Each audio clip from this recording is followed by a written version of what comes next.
Hello students, कैसे हैं आप सब। आज की वीडियो में हम बात करने वाले हैं सर्विस प्रोवाइडर की एंट्री किस तरह से की जाती है और सर्विस वाला इनवॉइस किस तरह से बनाया जाता है।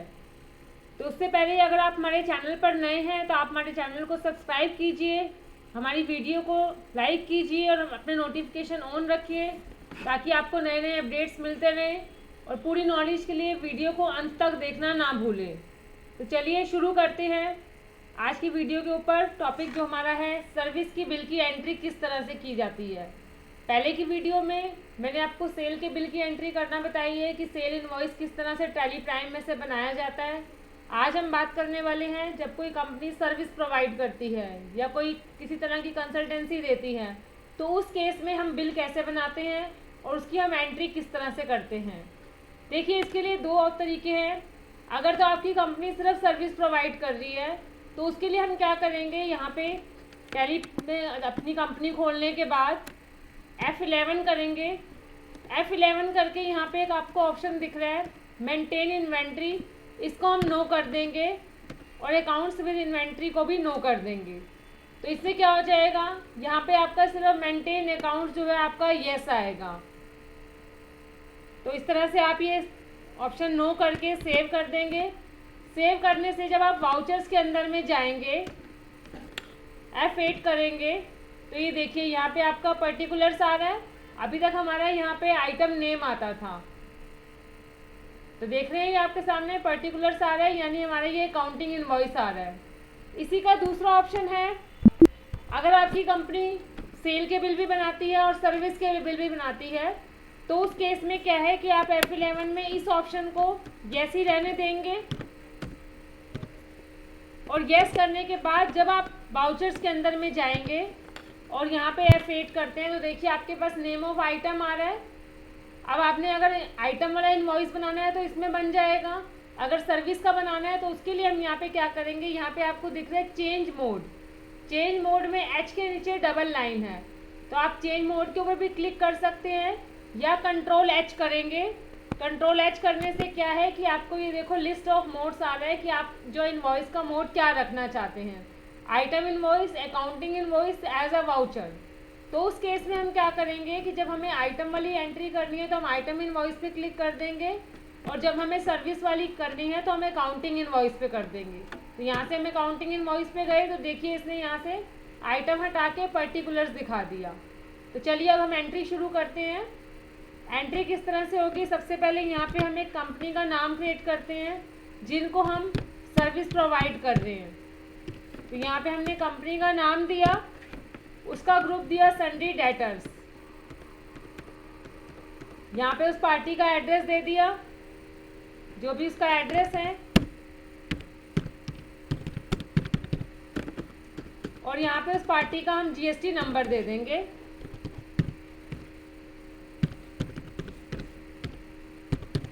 और इसको सेव कर देंगे। अब सेव करने के बाद यहाँ पे अपना बिल नंबर देंगे आप। बाकी डिटेल्स फिल करने की ज़रूरत नहीं है क्योंकि सर्विस के अंदर में हमारा कोई आइटम नहीं होता जो किसी के थ्रू जाएगा, या ट्रांसपोर्ट की डिटेल ये फिल नहीं करनी है। पार्टी का नाम जो आपने क्रिएट किया था, एड्रेस क्रिएट किया था, वो अपने आप आ गया है। अब यहाँ पे अपनी सर्विस ले देंगे जो सर्विस आप प्रोवाइड कर रहे हैं। तो यहाँ पे भी एक सर्विस का हम नाम क्रिएट करते हैं। यहाँ पे हम एग्जाम्पल ले लेते हैं प्रोफेशनल सर्विस, या जो भी सर्विस आप प्रोवाइड कर रहे हैं उसके नाम से आप अपना लेजर क्रिएट कर लेंगे। ये सर्विस का नाम दिया। अब इसका जो ग्रुप रहेगा इनकम रहेगा, क्योंकि इसको सेल नहीं बोल सकते, हम आइटम सेल नहीं कर रहे हैं। GST पे आपको यस करना होगा क्योंकि जो GST हमारा सर्विस पे भी लगता है।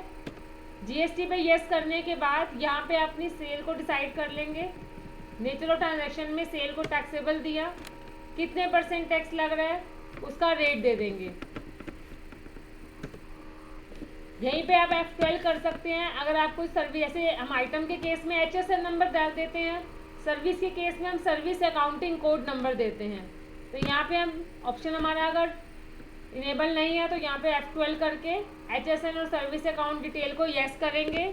यस करने से देखिए यहाँ पे ये HSN और SAC आपसे मांग रहे हैं, तो यहाँ पे अपना सर्विस का आप नंबर दे देंगे, जो भी सर्विस का आपका नंबर है, HSN की जगह सर्विस अकाउंटिंग कोड नंबर, और यहाँ पे अपना रेट दे के टाइप ऑफ सप्लाई में सर्विस आएगा क्योंकि हम सर्विस प्रोवाइड कर रहे हैं। वैल्यू आ जाएगी कितने की सर्विस आपने प्रोवाइड की है, और इसके बाद इसका टैक्स आ जाएगा SGST और CGST। अब यहाँ पे जब आप Alt P करते हैं तो देखिए इसका प्रीव्यू आपको दिखाती हूँ मैं, कैसा बिल दिखेगा आपको। देखिए ये आपका सर्विस का बिल बन गया, आपकी कंपनी का नाम आ गया, किसको सर्विस प्रोवाइड कर रहे हैं, कौन सी सर्विस दे रहे हैं, उसका सर्विस का कोड नंबर आ गया, वैल्यू आ गई। तो इस तरह से ये हमारा जो है सर्विस का इनवॉइस बन जाता है टैली प्राइम में। इसी को जब आप सेव कर देंगे तो ये आपकी एंट्री भी कंप्लीट हो गई। इसके अलावा इसी एंट्री को अगर आप वाउचर मोड में करते हैं तो इस केस में क्या करना होगा, Ctrl+H से ही आपको मोड चेंज करना होगा एज वाउचर।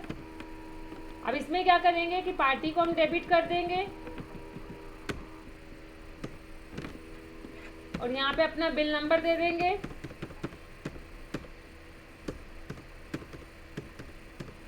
अब यहाँ पे आप जो है टोटल अमाउंट देंगे, जो भी आपकी जितने की आप सर्विस प्रोवाइड कर रहे हैं पार्टी से, जो आपने अमाउंट लेना है। क्रेडिट में सर्विस का नाम लिखेंगे। जैसा कि वाउचर मोड में है तो वाउचर मोड के केस में क्या है कि आपको सारे अमाउंट हाथ से दिखाने होते हैं, इसमें टैक्स ऑटोमेटिक कैलकुलेट नहीं होता।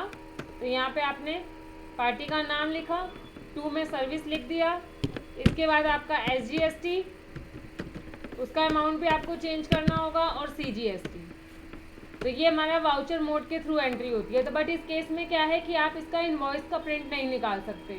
तो इनवॉइस का प्रिंट भी निकालना है और आपने सेल्स सर्विस की एंट्री भी करनी है, तो उसको आपको अकाउंटिंग इनवॉइस मोड में करना चाहिए, जिससे कि आपका प्रिंट भी निकलेगा और आपका जो टैक्स है वो ऑटोमेटिक कैलकुलेट होगा।